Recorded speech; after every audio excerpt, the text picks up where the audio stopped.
You're listening to the 2026 Soil Non-Fiction Innovation Hub podcast. Find out more about the topics being discussed here. Email ua.innovation@ua.ac.uk. Thanks for listening. Could you briefly introduce yourself and explain your role within CAST and the work you do in providing role services and healthcare training? My name is Arlene Lyne, and I am the CAST officer at UEA for CAST Role Play and Training Services. And what we do is, so we're a commercial enterprise. We sit within UEA and we provide simulated training services using role play. So how did you become involved in this field and what drew you to this type of work? So I became involved. So actually CAST has been in existence since 2013. And I became involved because there was an opportunity came up to my predecessor retired and an opportunity to take on the role. And what drew me to it is because it's an opportunity to make a difference. It's a great way whereby we're using drama in role play, but contributing to the science. So it's arts meets science. So we're contributing to of medical, pharmaceutical, social work, the future staff of tomorrow. Why is role play such an effective tool for training healthcare professionals? So it's basically, people want training to be as close to real life as possible. And that's what we help to make happen. So, for example, at UEA, throughout the 5 years of general medical training, we have role play actors simulating patients in all of the consultation skills training. And what that provides is it means that for all of those doctors of tomorrow are having that opportunity to practice, as I said, as close to real life as possible. It also offers the opportunity, role play, for example, we work with newly qualified doctors at Norwich and Norfolk University Hospital. And there it's where we're practicing. They have the opportunity to practice difficult conversations, ones that have arisen in real life in their practice. They might be around sensitive issues, and they might be challenges that staff have faced. And then in their training, they get to go through that and build their confidence and their awareness for how to deal with that in the future. How do you develop and deliver realistic scenarios that reflect the challenges healthcare staff face in practice? At CAST, we work alongside our clients to understand their needs, and we'll work with them. They will often have an idea around the scripts that they want, and then we can work with them to help develop that. So it's very much tailored to what our clients need, whether that be in medicine, whether that be pharmacy, whether that be in a hospital setting. We work with them to develop that. Because we have such a track record and have been going in existence since 2013, we have a lot of very experienced, what we call consultant role players, who can use their expertise to help craft the scripts to ensure that they're as effective as possible. Can you share an example of a particular memorable training session and what made it stand out? There's a recent example. We have been asked to both facilitate and provide role players for a new project recently. So this project is for medical staff, and it's a project around increasing diversity and equality of access. And they asked us to provide some of our more senior role players to facilitate these sessions for the medical staff, and then, as I say, also to provide the role play actors to simulate the scenarios within it.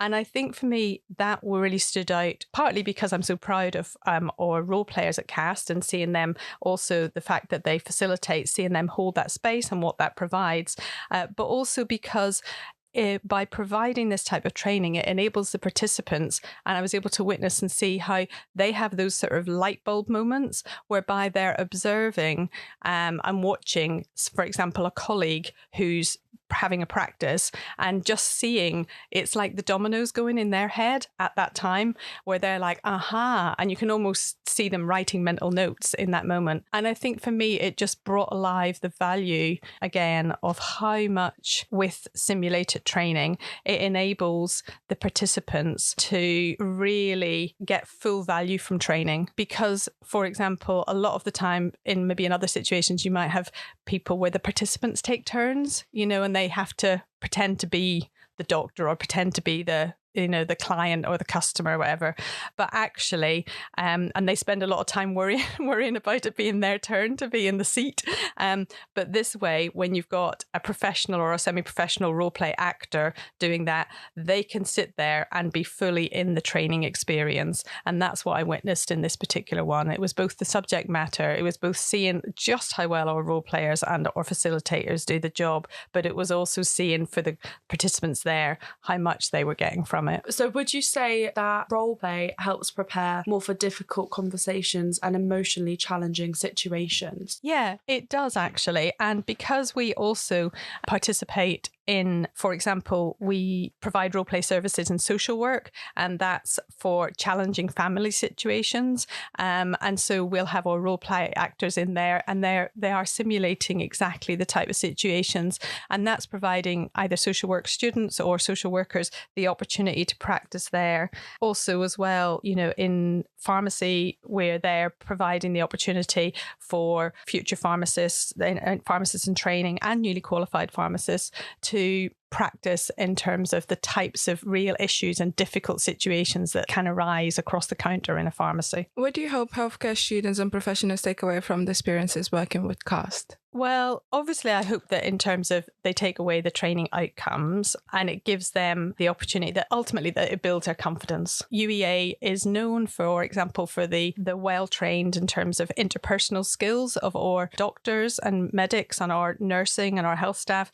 And I would hope that they take away that sense of confidence in their ability and in their interpersonal skills from doing that. Many conversations about climate innovation focus on new tech, but why is it understanding human behaviour and society just as important? Great question.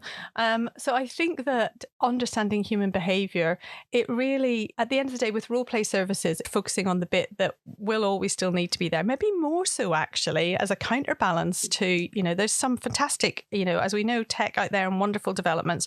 But at the end of the day, when you're in a health situation or, a pharmacy situation, a social work situation, a nursing situation, it's about dealing with people, and you need to have those interpersonal skills. You want your staff to be really great at communication, because that improves health outcomes and that improves outcomes for all. So I think that's why the investing in staff and in students, the future staff, is so important. So to summarise, why should people use CAST? Well, I think since 2013, because we got a strong track record, we've got a well-trained bank of role play actors who are professional and semi-professional from across East Anglia. Because we're based at UEA, we draw on the expertise of drama tutors or drama students. And at CAST, we take care of all aspects of recruiting, scheduling, booking, paying on your behalf. And we also have a standby system in place. So that means that our clients can be assured of a fully professional service, both in the lead up to the day and on the day itself. And as we said at the outside, at the end of the day, this is CAST will enable you to have as close to real life training as you can get, and enable your participants, or your staff, your students to focus on their training outcomes. We're certainly keen to develop relationships with external organisations throughout East Anglia. So if you're thinking about medical role play or difficult or sensitive conversations, having practice at those, or customer service, we'd love to hear from you. You've been listening to the 2026 Royal Norfolk Shire Innovation Hub podcast. To find out more about the topics being discussed here, email ua.innovation@ua.ac.uk. Thanks for listening. You're